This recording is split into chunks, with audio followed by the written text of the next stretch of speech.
नमस्कार दोस्तों, स्वागत है आपका हमारे YouTube चैनल ऑनलाइन पढ़ाई में। दोस्तों, आज के हम इस वीडियो में इडूटेरिया के प्रैक्टिस सेट को देखेंगे जो 66 बीपीएससी के लिए निकाला गया है।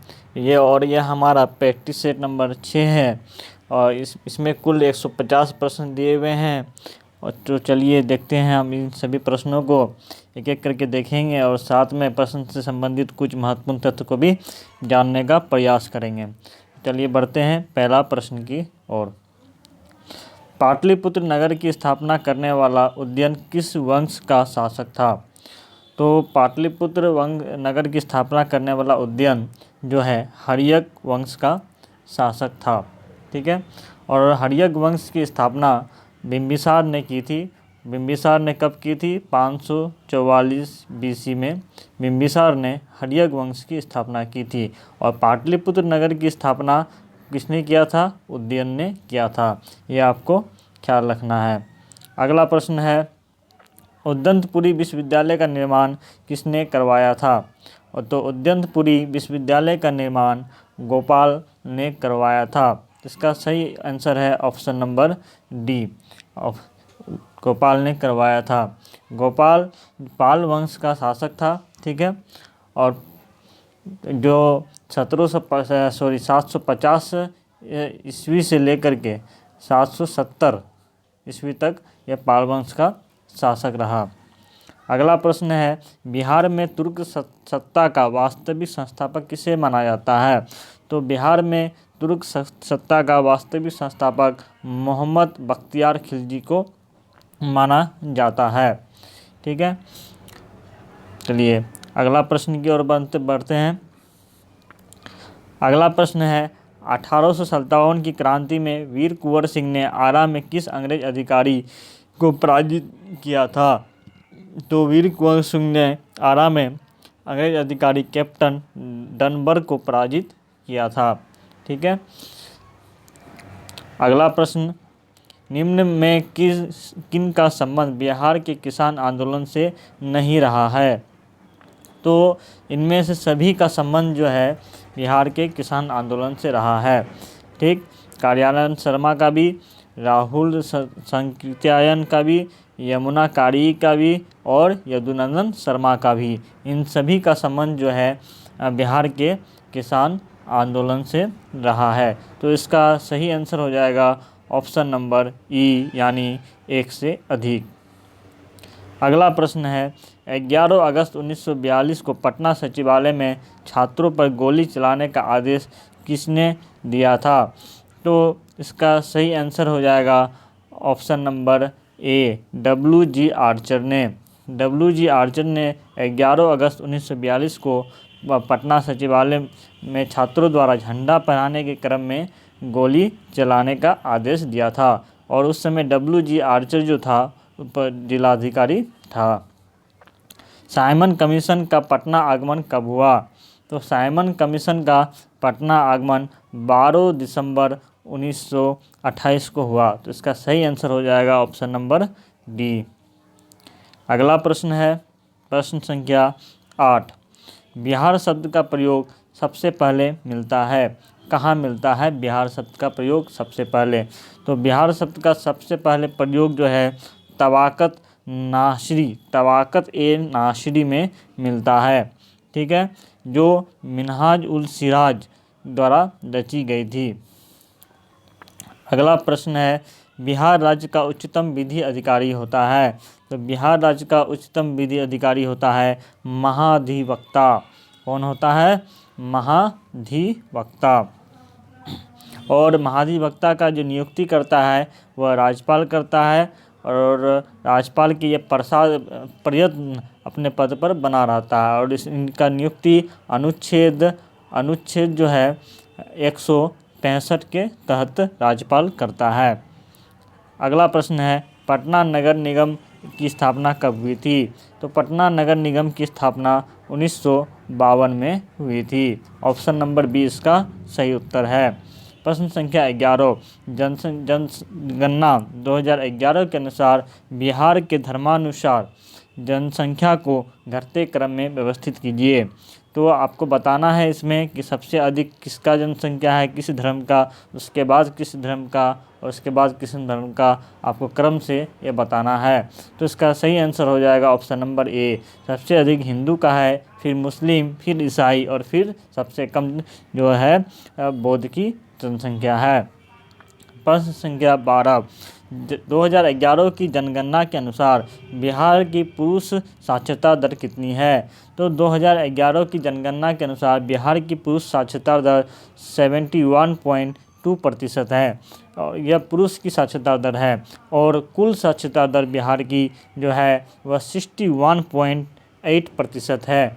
और महिला की अगर साक्षरता दर की बात करें तो वह 51.5% है। ठीक है, 51.5%, ये आपको ध्यान में रखना है। अगला प्रश्न है, उत्तर बिहार के मैदान को हिमालय की नदियों का क्रीड़ा स्थल क्यों कहा जाता है? क्योंकि अत्यधिक बाढ़ के कारण उत्तर बिहार के मैदान को हिमालय की नदियों का क्रीड़ा स्थल कहा जाता है। अगला प्रश्न संख्या 14, बिहार में पितृपक्ष मेले का आयोजन किस नदी के तट पर किया जाता है? तो बिहार में पितृपक्ष मेले का आयोजन जो है वह फल्गु नदी के तट पर किया जाता है। फल्गु नदी बोधगया में स्थित है।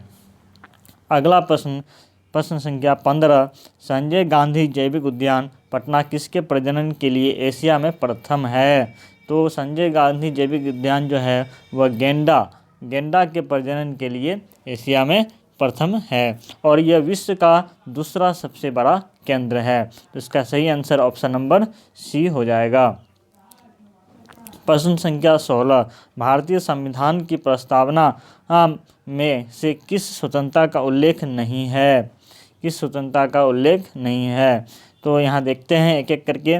पहला है विचार की स्वतंत्रता, इसका उल्लेख है। दूसरा अभिव्यक्ति की स्वतंत्रता, इसका भी उल्लेख है। तीसरा विश्वास की स्वतंत्रता, इसका भी उल्लेख है। और चौथा है धर्म और उपासना की स्वतंत्रता। तो इन सभी का भारतीय संविधान की प्रस्तावना में उल्लेख है। तो इसका सही आंसर हो जाएगा ऑप्शन नंबर ई, यानी एक से अधिक। प्रश्न संख्या 17, भारतीय संघीय व्यवस्था को किसने सहकारी संघवाद की संज्ञा दी है? तो इसका सही आंसर हो जाएगा ऑप्शन नंबर बी, यानी ग्रेनविल ऑस्टिन। ग्रेनविल ऑस्टिन ने भारतीय संघीय व्यवस्था को सहकारी संघवाद की संज्ञा दी है। अगला प्रश्न है प्रश्न संख्या 18, संविधान संशोधन विधेयक पेश किया जा सकता है? संविधान संशोधन विधेयक किसमें पेश किया जा सकता है, ये आपको बताना है।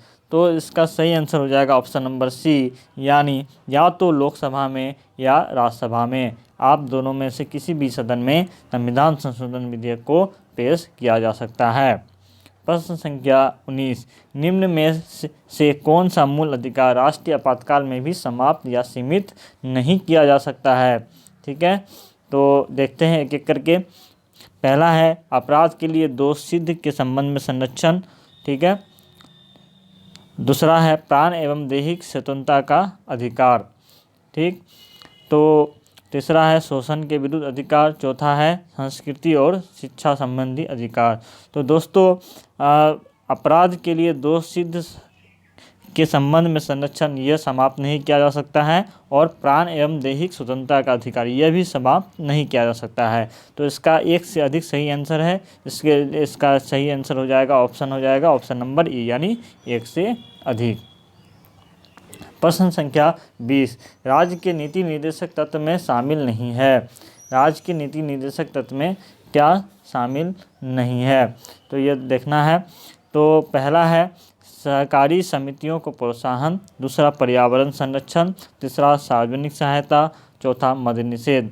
तो राज्य के नीति निर्देशक तत्व में ये सभी शामिल है। ठीक है, इसलिए इसका सही आंसर हो जाएगा ऑप्शन नंबर ई, यानी एक से अधिक। प्रश्न संख्या 21 है, भारत के राष्ट्रपति को पद से हटाने का प्रस्ताव प्रस्तुत किया जा सकता है। किसमें प्रस्तुत किया जा सकता है?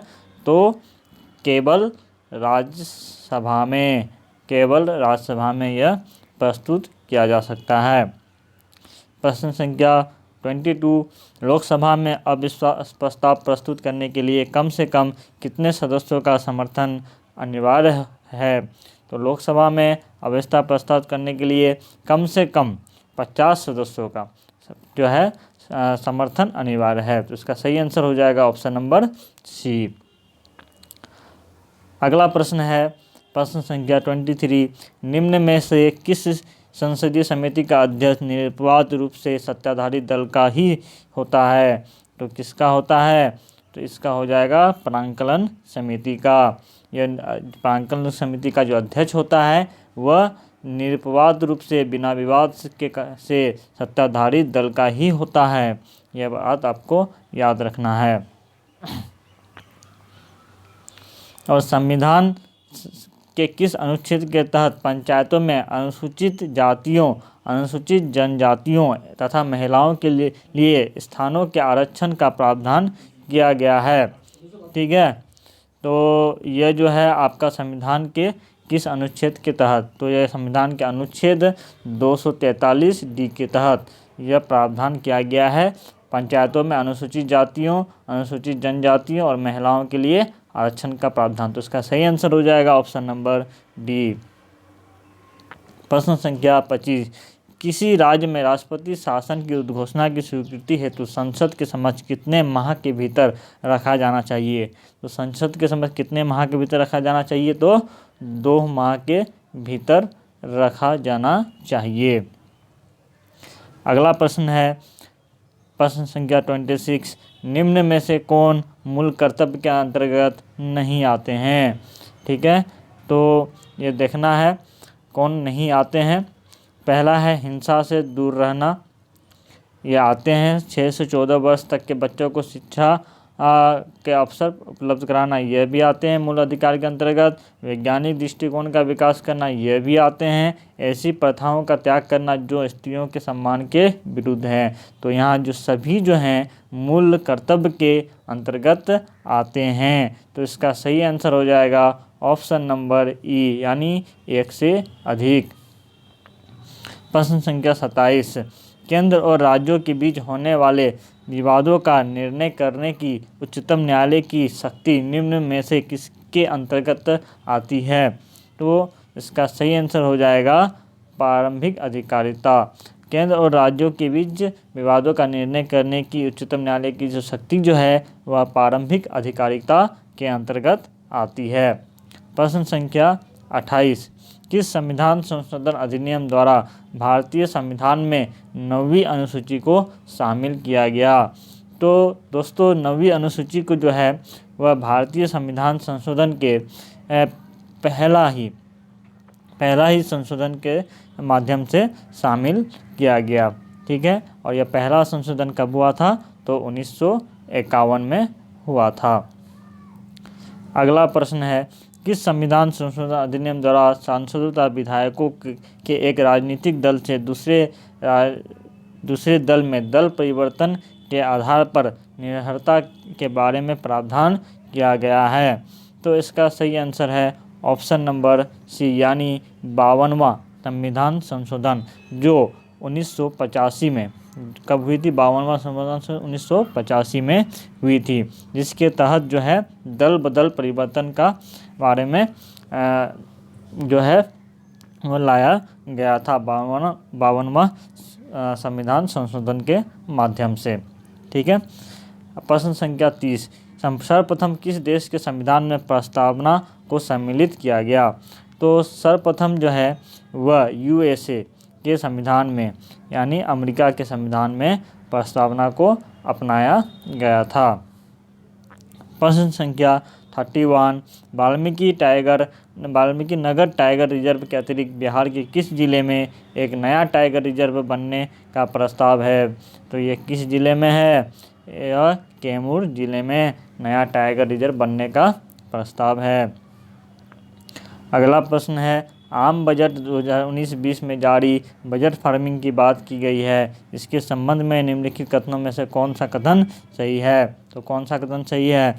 इसका विकास कर्नाटक से हुआ, पहला पॉइंट है। दूसरा है, इस खेती का श्रेय श्री सुभाष पालेकर को जाता है। तीसरा पॉइंट है, इसमें शून्य कर्ज व बिना रासायनिक इनपुट का इस्तेमाल किए खेती की जाती है। तो इसका जो सही आंसर है ऑप्शन नंबर सी, यानी 1, 2 और 3 ये सभी जो है सही है।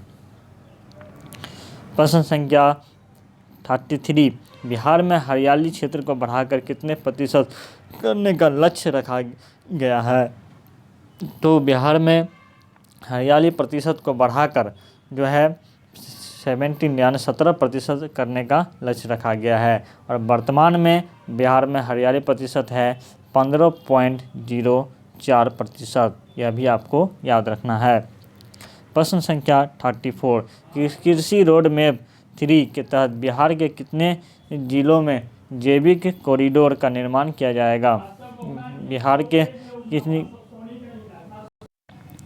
क्या है कृषि रोड मैप के तहत बिहार के कितने जिलों में जैविक कॉरिडोर का निर्माण किया जाएगा? तो बिहार के जो है 9 जिलों में जैविक कॉरिडोर का निर्माण किया जाएगा। प्रश्न संख्या 35, यूनिसेफ के निम्न में से किसे बाल अधिकार अधिनियम का सेलिब्रिटी एडवोकेट बनाया गया है? यूनिसेफ ने किसे बनाया है बाल अधिकार अभियान का सेलिब्रिटी एडवोकेट? तो आयुष्मान खुराना को बनाया है। हाल ही में कार्लटन चैपमैन का निधन हो गया, वे किस खेल से संबंधित थे? ये आपको बताना है। तो वे फुटबॉल से संबंधित थे। ठीक है, यह भारतीय फुटबॉल टीम के पूर्व कप्तान थे। अब अगला पॉइंट है, रामायण सर्किट के तहत बिहार के 3 जिलों को विकसित किया जाएगा, निम्नलिखित में से इसमें कौन शामिल नहीं है? ठीक है, तो बिहार के 3 जिलों में विकसित किया जाएगा। तो कौन कौन वो 3 जिला है? वह जिला पहले जान लेते हैं। दरभंगा है, सीतामढ़ी है और बक्सर है। तो शामिल कौन है? डी जो है इसमें शामिल नहीं है। तो इसका सही आंसर हो जाएगा ऑप्शन नंबर डी। भारत के पहले लाइकन पार्क की स्थापना किस राज्य में की गई है? तो भारत के पहले लाइकन पार्क की स्थापना जो है वह उत्तराखंड राज्य में की गई है। किस राज्य में? उत्तराखंड राज्य में। भारत ने किस पड़ोसी देश के साथ बेहतर संबंध स्थापित करने के लिए उसे 10 ब्रॉडगेज डीजल इंजन सौंपे हैं? तो किस पड़ोसी देश के साथ? तो बांग्लादेश के साथ। प्रश्न संख्या 40, कोविड-19 के कारण लॉकडाउन में छात्रों एवं शिक्षकों को मानसिक रूप से स्वस्थ रहने हेतु मानव संसाधन विकास मंत्रालय द्वारा किस पहल को लॉन्च किया गया है? तो यह लॉन्च किया गया है मनोदर्पण। ठीक है, मनोदर्पण को लॉन्च किया गया है। अब प्रश्न संख्या 41, गृह मंत्रालय द्वारा जारी देश के सर्वश्रेष्ठ थानों की रैंकिंग में किस राज्य के नादौन थाने को सर्वश्रेष्ठ थाना घोषित किया गया है? तो यह हिमाचल प्रदेश के नादौन थाने को जो है यह गृह मंत्रालय द्वारा सर्वश्रेष्ठ थाना घोषित किया गया है। प्रश्न संख्या 42, 21 जुलाई 2020 को भारतीय राजनीतिक लालजी टंडन का निधन हो गया, वे किस राज्य के राज्यपाल रह चुके थे? तो लालजी टंडन जो है वह जो है मध्य प्रदेश और बिहार इन दोनों राज्यों के राज्यपाल रह चुके थे। तो इसका सही आंसर हो जाएगा ऑप्शन नंबर ई, यानी 1 से अधिक।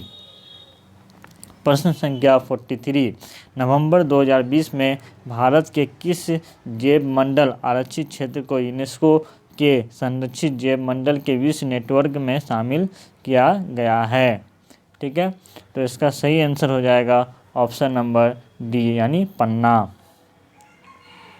पन्ना को जो है वह नवंबर 2020 में जो है वह यूनेस्को के संरक्षित जैव मंडलों के विश्व नेटवर्क में शामिल किया गया है।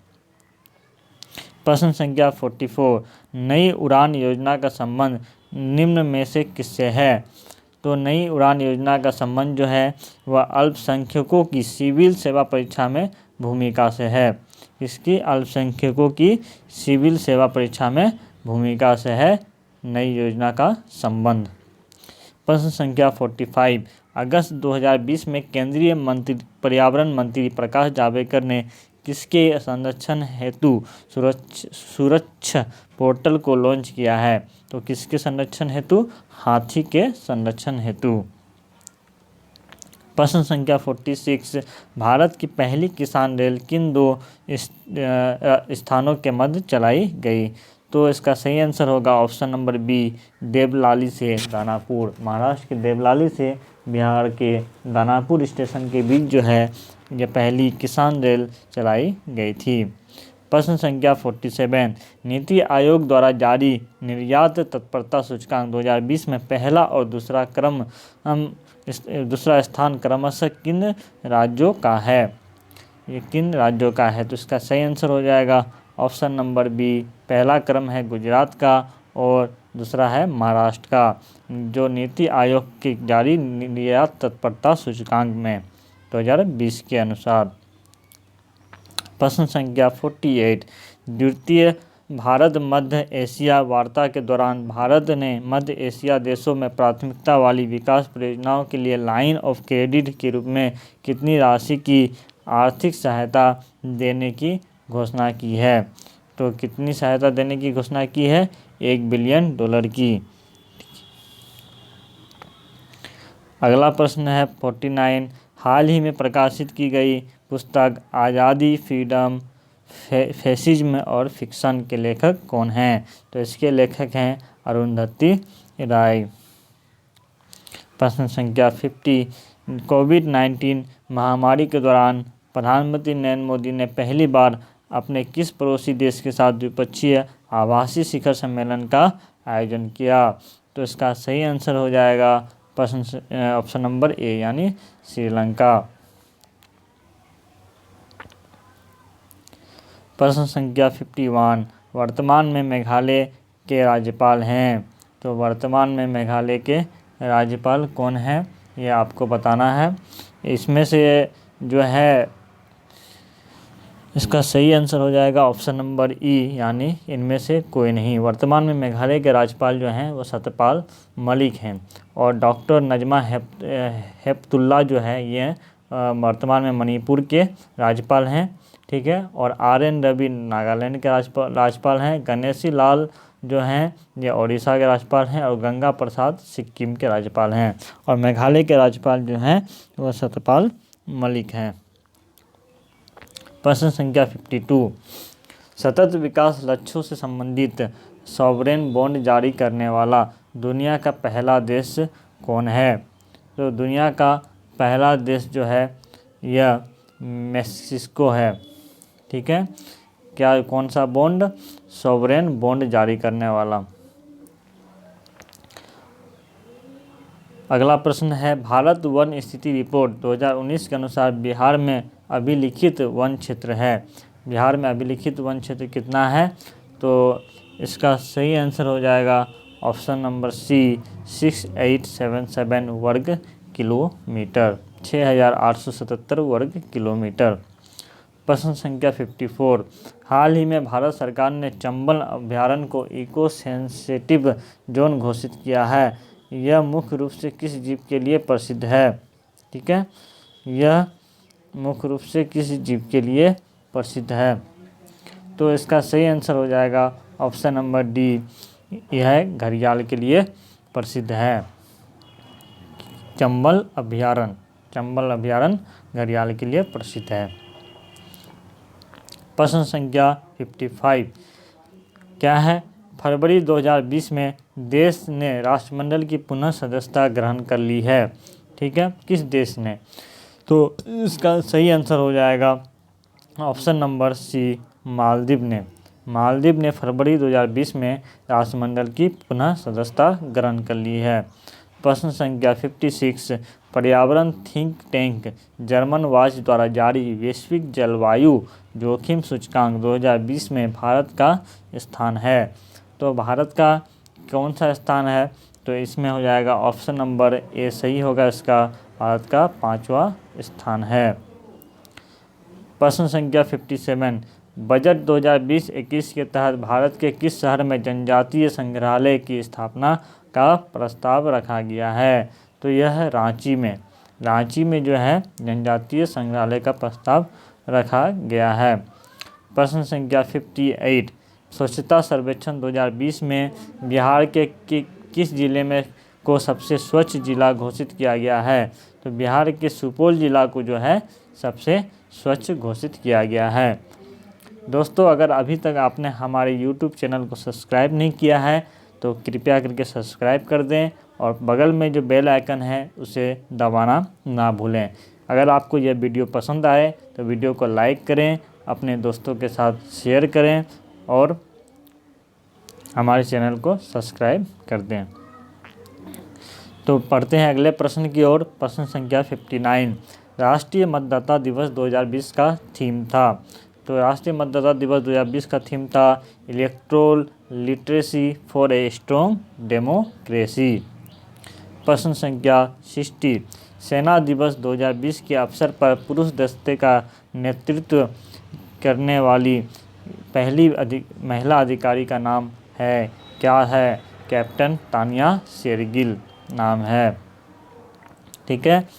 प्रश्न संख्या 61, इसलिए अब सूची 1 को सूची 2 से मिलाना है। ठीक है।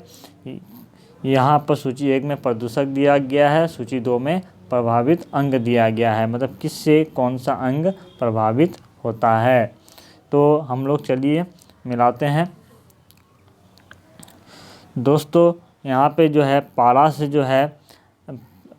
से रक्त धाराएं प्रभावित होती है। पारा से रक्त धाराएं प्रभावित होती है और शीशा से उदर प्रभावित होती है। एस्बेस्टस से जो है वह फेफड़ा प्रभावित होती है। ठीक है। और कार्बन मोनोऑक्साइड से मस्तिष्क प्रभावित होती है। तो इस प्रकार अगर देखा जाए तो इसका सही आंसर ऑप्शन नंबर सी होगा। डायलिसिस किस से संबंधित है? डायलिसिस जो है वह विक्र से संबंधित है। नेत्रदान में कौन सा भाग दान किया जाता है? तो नेत्रदान में जो है वह कॉर्निया दान किया जाता है। बढ़ते हैं अगले प्रश्न की ओर। नाभिकीय रिएक्टर में किसे मंदक के रूप में प्रयोग किया जाता है? तो दोस्तों, नाभिकीय रिएक्टर में मंदक के रूप में बोरोन और भारी जल दोनों का प्रयोग किया जाता है। तो इस प्रकार इसका सही आंसर होगा ऑप्शन नंबर ई, यानी 1 से अधिक। जूल किसकी इकाई है? जूल किसकी इकाई है? तो जूल जो है कार्य और ऊर्जा दोनों की इकाई है। जूल कार्य की भी इकाई है और ऊर्जा की भी इकाई है। तो आपको पता होगा कार्य बराबर होता है बल गुना विस्थापन। ठीक है। और इसका जो है मात्रक हो जाता है जाके न्यूटन मीटर। और तो जिस प्रकार से जिसे जूल भी कहते हैं। तो जूल जो है कार्य और ऊर्जा दोनों की इकाई है। इस प्रकार इसका सही आंसर हो जाएगा ऑप्शन नंबर ई, यानी 1 से अधिक। इनमें से कौन सदिश राशि है? पहला ऑप्शन है बल का आवेग, दूसरा बल आघूर्ण की माप, तीसरा दाब और चौथा भार। ठीक है। तो आपको बताना है तो इनमें से कौन सदिश राशि है। तो बल का आवेग और बल आघूर्ण का माप दोनों जो है सदिश राशि है। ए और बी दोनों सदिश राशि है। इस प्रकार इसका ऑप्शन सही आंसर हो जाएगा ऑप्शन नंबर ई, यानी 1 से अधिक। प्रश्न संख्या 67, इसको बताना है इनमें से कौन सुमेलित नहीं है। ठीक है। तो देखते हैं कौन सुमेलित नहीं है। मोमबत्ती जो है क्या है? रासायनिक ऊर्जा से प्रकाश ऊर्जा में, यह सही है। दूसरा सितार यांत्रिक ऊर्जा से ध्वनि ऊर्जा में, यह भी सही है। तीसरा माइक्रोफोन ध्वनि ऊर्जा से विद्युत ऊर्जा में, यह भी सही है। चौथा विद्युत सेल या रासायनिक ऊर्जा से विद्युत ऊर्जा में, यह भी सही है। यहाँ पर सब सही है, सब सुमेलित है। तो इस प्रकार इसका सही आंसर हो जाएगा ऑप्शन नंबर ई, यानी 1 से अधिक।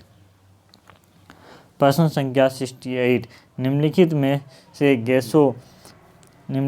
गैसों के किस समूह को आदर्श गैस की परिकल्पना के काफ़ी करीब माना जाता है।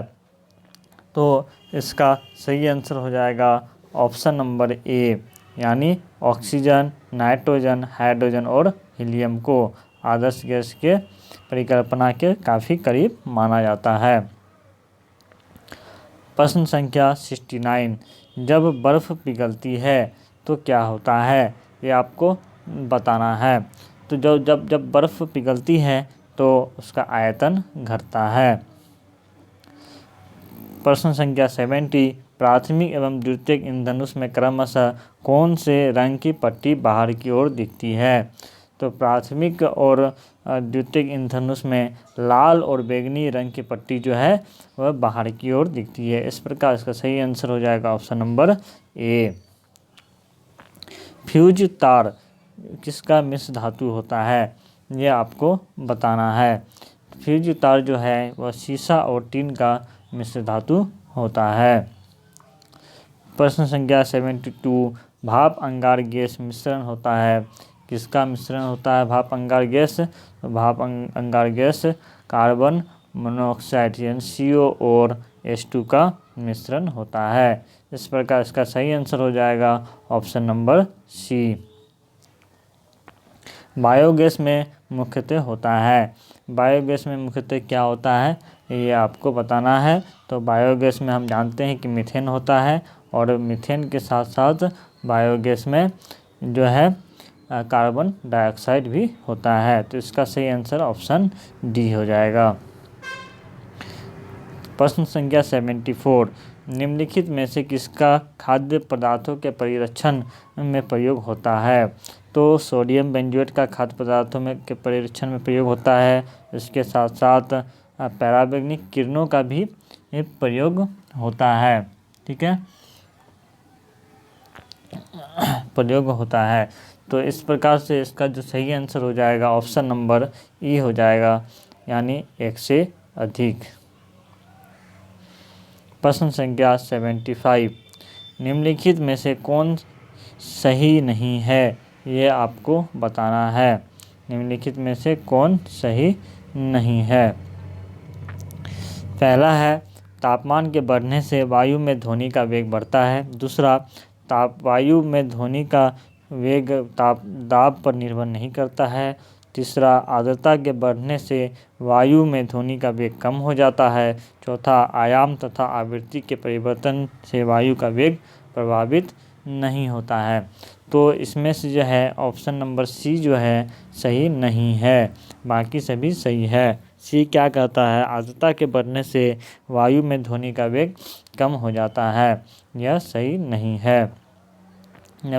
प्रश्न संख्या 76, निम्नलिखित में से कौन आनुवांशिक रोग नहीं है। तो ल्यूकेमिया जो है एक ब्लड कैंसर का रोग है, यह आनुवांशिक रोग नहीं है। बाकी सभी थैलेसीमिया, वर्णांधता और हीमोफीलिया यह सभी जो है आनुवांशिक रोग के श्रेणी में आते हैं। प्रश्न संख्या 77, क्या है, प्रतिजन वह पदार्थ है जो हानिकारक जीवाणुओं को नष्ट करता है, विषाक्तता के उपचार के लिए प्रयुक्त होता है, शरीर के ताप को कम करता है। चौथा, प्रतिपिंड के निर्माण को उद्दीपित करता है। तो इसका सही आंसर हो जाएगा ऑप्शन नंबर डी, प्रतिजन जो है वह प्रतिपिंड के निर्माण को उद्दीपित करता है। प्रश्न संख्या 78, निम्नलिखित में से कौन सा रेडियोएक्टिव तत्व नहीं है, ये आपको बताना है। तो इसमें जो है जर्कोनियम जो है वह रेडियोएक्टिव तत्व नहीं है, बाकी सभी जो है रेडियोएक्टिव तत्व है। मेंडल का आनुवंशिकता सिद्धांत किस पर आधारित था। तो मेंडल का आनुवंशिकता सिद्धांत जो है वह लैंगिक जनन पर आधारित था। प्रकाश संश्लेषण होता है, किस में होता है ये आपको बताना है। तो प्रकाश संश्लेषण जो होता है वह क्लोरोप्लास्ट में होता है। अब प्रश्न संख्या 81, यहाँ से हिस्ट्री का प्रश्न शुरू होता है। अब पहला प्रश्न है 81 हिस्ट्री का, भारतीयों में यूरोपियों के आने का सही कालानुक्रम है। सही कालानुक्रम है तो कौन सा है? तो पहले पुर्तगाली आए थे, उसके बाद डच आए थे, उसके बाद अंग्रेज, फिर डेनिश, फिर फ्रांसीस। तो इसका सही क्रम जो है वह ऑप्शन ए है। भारत में पुर्तगाली सबसे पहले 1498 ईस्वी में आए थे, उसके बाद डच 1602 ईस्वी में, अंग्रेज 1608 ईस्वी में, डेनिश 1616 ईस्वी में और सबसे अंत में फ्रांसीसी 1664 ईस्वी में आए थे। अगला प्रश्न है, अलीनगर की संधि किनके मध्य हुई थी? तो अलीनगर की संधि जो हुई थी वह बंगाल के नवाब सिराजुद्दौला और क्लाइव के बीच हुई थी। जो अलीनगर की संधि 1757 में हुई थी। तो इस प्रकार सही आंसर है ऑप्शन नंबर बी।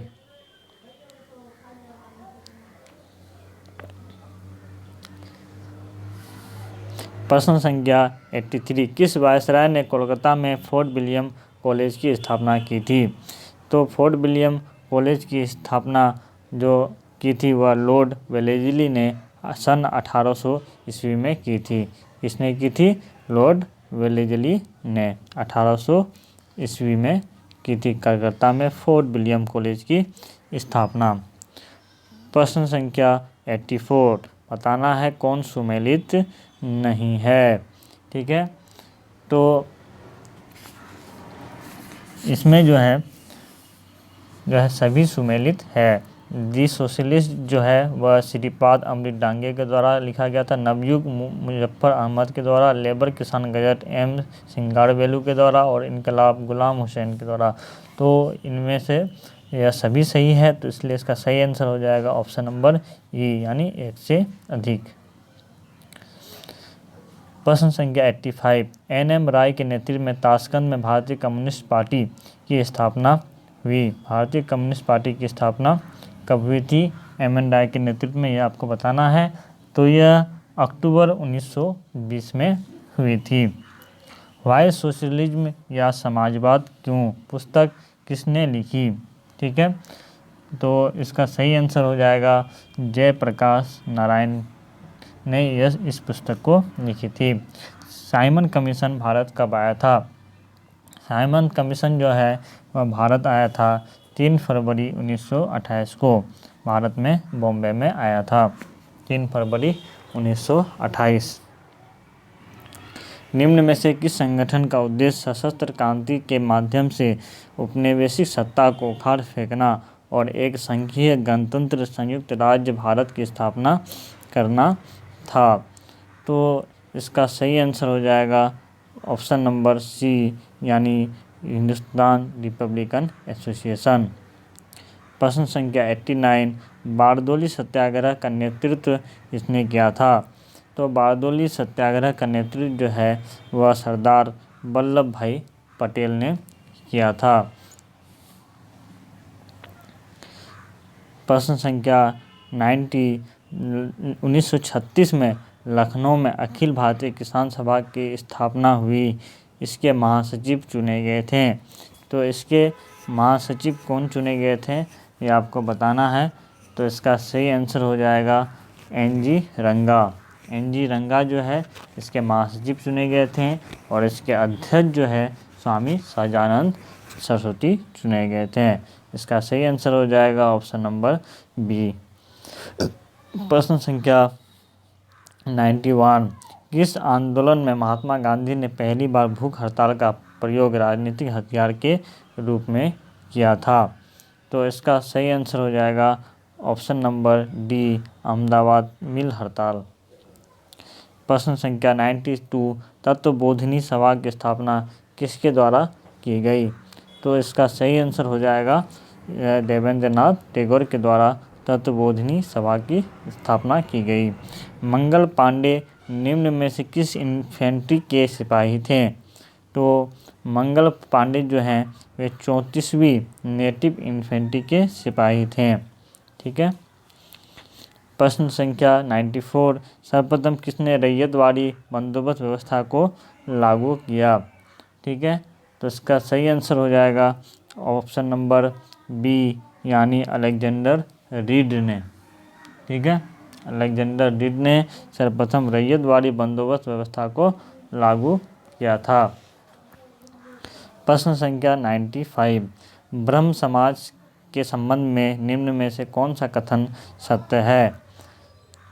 तो यह मूर्ति पूजा का विरोधी था, यह सही है। यह अनेक धर्मों का समन्वय था, यह भी सही है। यह मानव अस्तित्व पर बल प्रदान करता था, यह भी सही है। तो इस प्रकार इसका सही आंसर हो जाएगा ऑप्शन नंबर डी, यानी 1, 2 और 3। प्रश्न संख्या 96, गांधी इरविन समझौते के दौरान मध्यस्थता किसने की थी? तो गांधी इरविन समझौते के दौरान जो मध्यस्थता वह तेज प्रताप सुप्रू ने की थी। तेज प्रताप सुप्रू और जयकर, MR जयकर, इन दोनों ने की थी। तो इस प्रकार इसका सही आंसर हो जाएगा ऑप्शन नंबर ई, यानी 1 से अधिक। प्रश्न संख्या 97, तमिलनाडु के तंजौर के समुद्री तट पर नमक सत्याग्रह का नेतृत्व किसने किया था? नमक सत्याग्रह का नेतृत्व किसने किया था? तो इसका सही आंसर है ऑप्शन नंबर सी, राजगोपालाचारी ने तमिलनाडु के तंजौर के समुद्री तट पर नमक सत्याग्रह का नेतृत्व किया था। प्रश्न संख्या 98, महात्मा गांधी के चंपारण सत्याग्रह का विरोध किसने किया था? महात्मा गांधी के चंपारण सत्याग्रह का विरोध NG रंगा ने किया था। प्रश्न संख्या 99, दिल्ली के किस सुल्तान ने सिकंदर-ए-सानी की उपाधि धारण की थी? तो इसका सही आंसर हो जाएगा option number A, Alauddin Khilji ने सिकंदर-ए-सानी की उपाधि धारण की थी। प्रश्न संख्या 100, किस सुल्तान के दरबार में लगभग 1,80,000 दास रहते थे? तो इसका सही आंसर हो जाएगा option number D, Firoz Shah Tughlaq. Firoz Shah Tughlaq के दरबार में 1,80,000 दास रहते थे। इन्होंने दासों के लिए दीवान-ए-बंदगान का गठन भी किया था।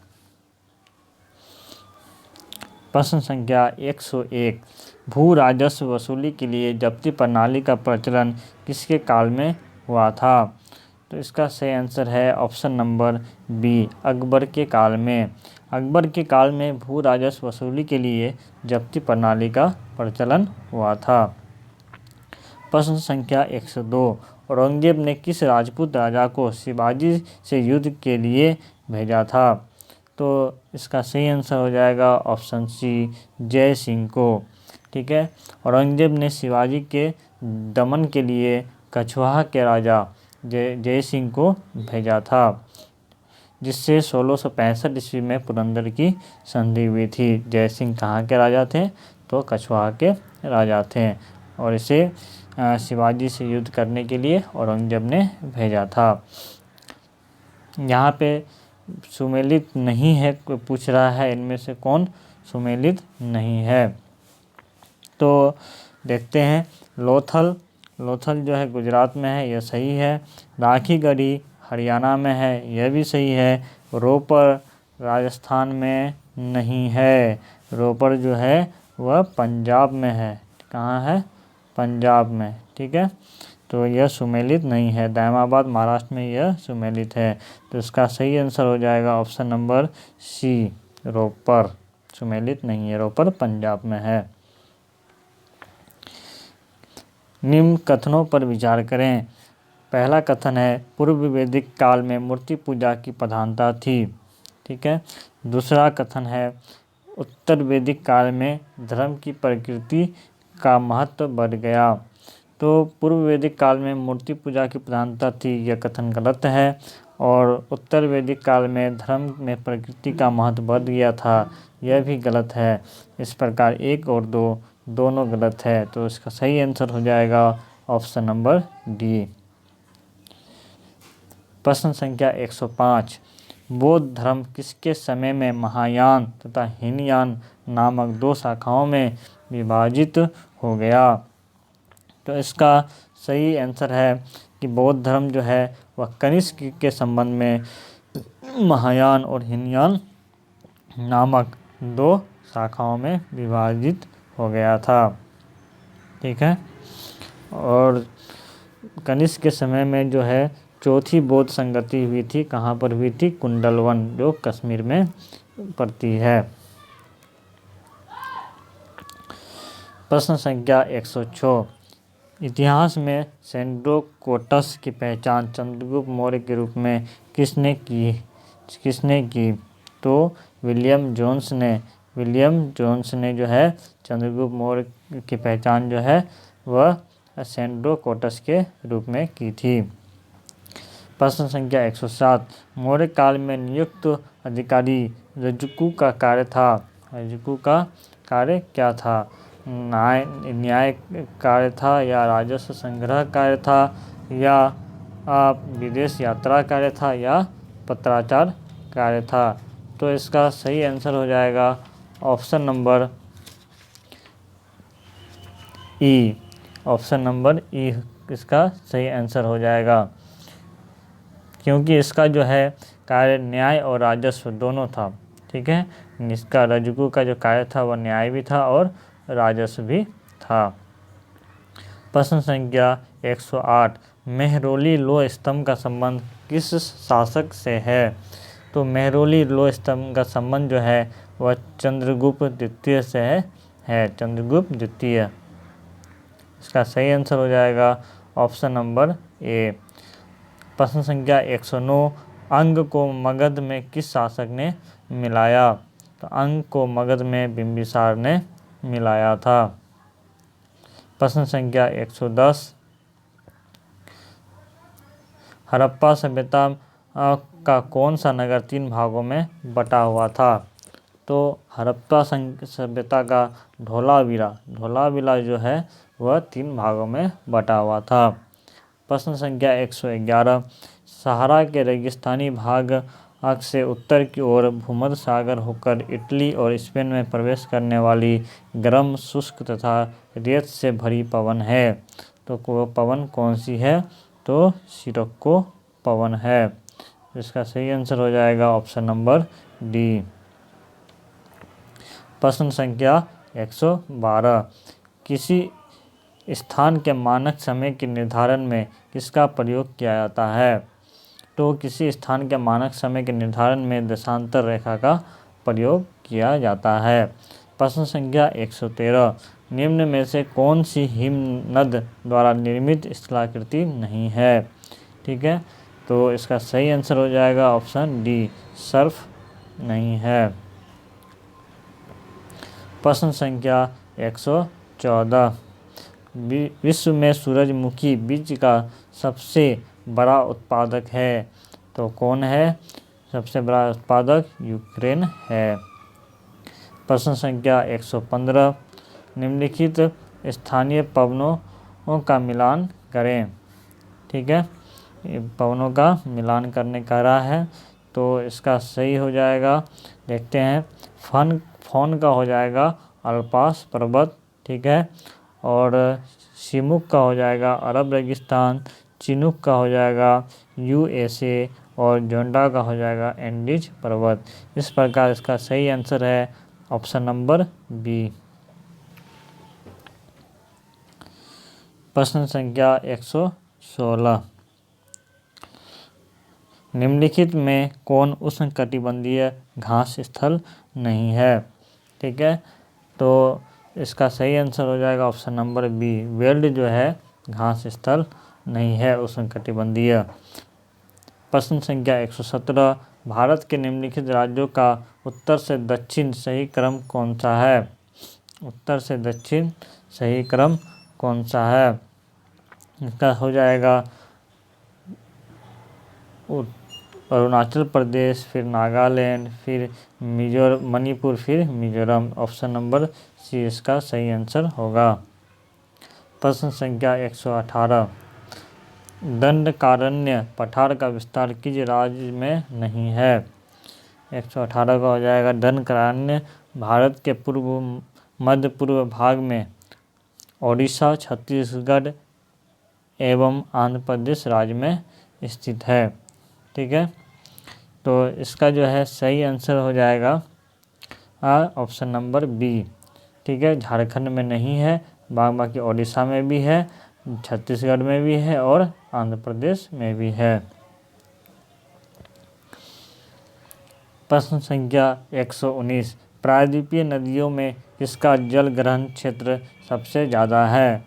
तो इसका सही आंसर हो जाएगा ऑप्शन नंबर ए, गोदावरी। प्रश्न संख्या 120, इंदिरा गांधी नहर को किन 2 नदियों से जल प्राप्त होता है? तो इसका सही आंसर हो जाएगा ऑप्शन नंबर सी, सतलज और व्यास नदी से। मुरिया जनजाति का संबंध किस राज्य से है? तो इसका सही आंसर हो जाएगा ऑप्शन नंबर डी, छत्तीसगढ़ राज्य से है। प्रश्न संख्या 122, सह्याद्री के नाम से जाना जाता है। सह्याद्री के नाम से जाना जाता है, कौन जाना जाता है? तो पश्चिमी घाट। जिस अक्षांश पर सिक्किम स्थित है उस पर निम्न में से कौन सा राज्य नहीं है? जिस अक्षांश पर सिक्किम स्थित है उस पर निम्न में से कौन सा राज्य स्थित नहीं है? तो इसका सही आंसर हो जाएगा पंजाब। पंजाब स्थित नहीं है। बाकी हरियाणा, राजस्थान, अरुणाचल प्रदेश और सिक्किम सभी एक ही अक्षांश पर स्थित है।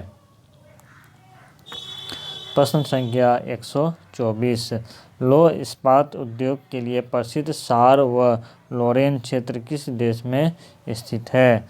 इसका सही आंसर हो जाएगा फ्रांस। यह फ्रांस देश में स्थित है। प्रश्न संख्या 125, नील नदी निम्नलिखित में किस देश से होकर नहीं बहती है? ठीक है, तो इसका सही आंसर हो जाएगा ऑप्शन नंबर डी, दक्षिण अफ्रीका से होकर नील नदी नहीं बहती है।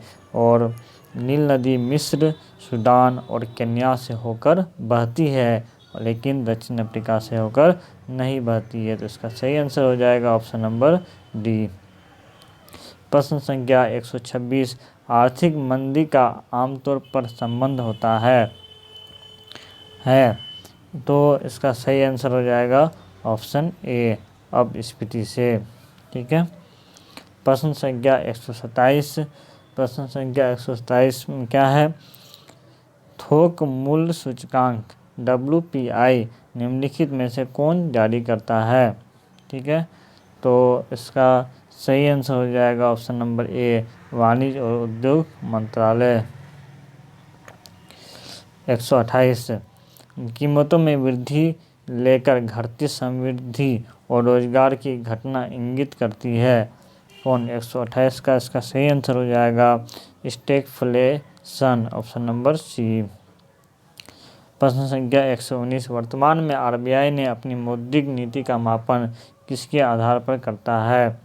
129 का हो जाएगा बी, CPI संयुक्त के आधार पर। प्रश्न संख्या 130, निम्नलिखित में से कौन सा कर दर और कर राजस्व के बीच के संबंध को दर्शाता है? तो इसका सही आंसर हो जाएगा ऑप्शन नंबर ए, यानी लोफर कर्व। प्रश्न संख्या 131, वैश्विक प्रतिस्पर्धात्मकता रिपोर्ट किसके द्वारा प्रकाशित की जाती है? तो इसका सही आंसर हो जाएगा विश्व आर्थिक मंच के द्वारा प्रकाशित की जाती है। प्रश्न संख्या 132, निम्नलिखित में से कौन राजकोषीय नीति का उपकरण नहीं है? तो इसका सही आंसर हो जाएगा option number D, open market operation या ओपन मार्केट ऑपरेशन। प्रश्न संख्या 133, भारतीय जनसांख्यिकीय लाभांश वाले देश के रूप में माना जाता है। भारत जो है वह जनसांख्यिकीय लाभांश वाले देश के रूप में माना जाता है। इसका कारण क्या है? 15 से 64 वर्ग की आयु में इसकी अधिक जनसंख्या। प्रश्न संख्या 134, भारत में आयकर है, इसका सही आंसर हो जाएगा प्रत्यक्ष और प्रगतिशील। प्रश्न संख्या 135, आमतौर पर प्रच्छन्न बेरोजगारी का अर्थ होता है। 135 का हो जाएगा ऑप्शन नंबर सी, यानी श्रमिकों की सीमांत उत्पादकता शून्य है। 136 का भारतीय जनगणना 2011 के अनुसार बिहार का सबसे न्यूनतम लिंगानुपात वाला जिला निम्न में से कौन सा है। तो सबसे न्यूनतम लिंगानुपात वाला जिला मुंगेर है और सबसे अधिकतम लिंगानुपात वाला जिला आपको ख्याल रखना है कि गोपालगंज है। पच्चमपाद परियोजना किस नदी पर स्थित है। तो पच्चमपाद योजना जो है यह गोदावरी नदी पर स्थित है। प्रश्न संख्या 138, पारामारिबो निम्न में किस देश की राजधानी है। तो पारामारिबो जो है वह दक्षिण अमेरिकी देश सूरीनाम की राजधानी है। तो यहाँ ऑप्शन में नहीं दिया हुआ है, तो इसलिए इसका सही आंसर होगा ऑप्शन नंबर ई, यानी इनमें से कोई नहीं।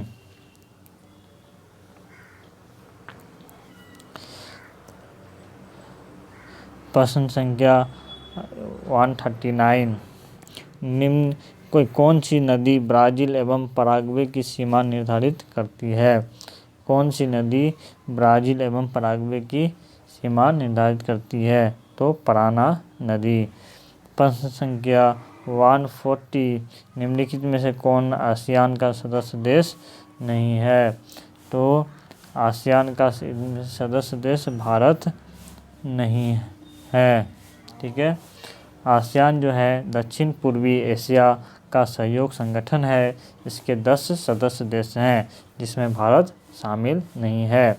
अब अंतिम के 10 प्रश्न मैथ से संबंधित हैं जिसका मैं आपको सिर्फ आंसर बता देता हूं, आप इसे सॉल्व कर सकते हैं। इसका मैं PDF जो है अपने टेलीग्राम ग्रुप ऑनलाइन पढ़ाई में अपलोड कर दूंगा और इसका PDF का लिंक जो है मैं अपने इस वीडियो के डिस्क्रिप्शन में दे दूंगा। दोस्तों, अगर अभी तक हमारे इस YouTube चैनल को सब्सक्राइब नहीं किया है तो प्लीज़ सब्सक्राइब करके बेल आइकन को ज़रूर दबा दें। वीडियो को ज़रूर लाइक करें। आपको वीडियो कैसा लगा कमेंट बॉक्स में ज़रूर बताएं और अपने दोस्तों के साथ ज़्यादा से ज़्यादा शेयर करें। प्रश्न संख्या 141, प्रश्न संख्या 141 का आंसर होगा ऑप्शन बी, सही आंसर। 142 का सही आंसर होगा ऑप्शन नंबर ए। 143 का सही आंसर होगा ऑप्शन नंबर ए। 144 का सही आंसर होगा ऑप्शन नंबर डी, 115। 145 का सही आंसर होगा ऑप्शन नंबर सी, 150। 146 का सही आंसर होगा ऑप्शन नंबर बी, कजीन। प्रश्न संख्या 147 का सही आंसर होगा ऑप्शन नंबर बी, यानी 25.2 डिग्री। प्रश्न संख्या 148 का सही आंसर होगा ऑप्शन नंबर सी, यानी 100 मीटर। प्रश्न संख्या 149 का सही आंसर होगा ऑप्शन नंबर बी, यानी 34।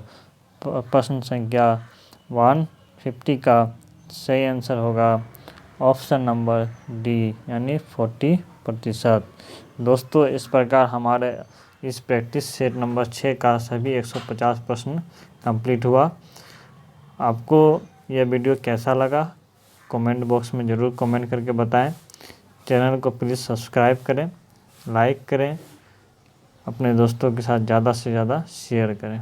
वीडियो देखने के लिए आपका बहुत बहुत धन्यवाद। मिलते हैं अगले वीडियो में।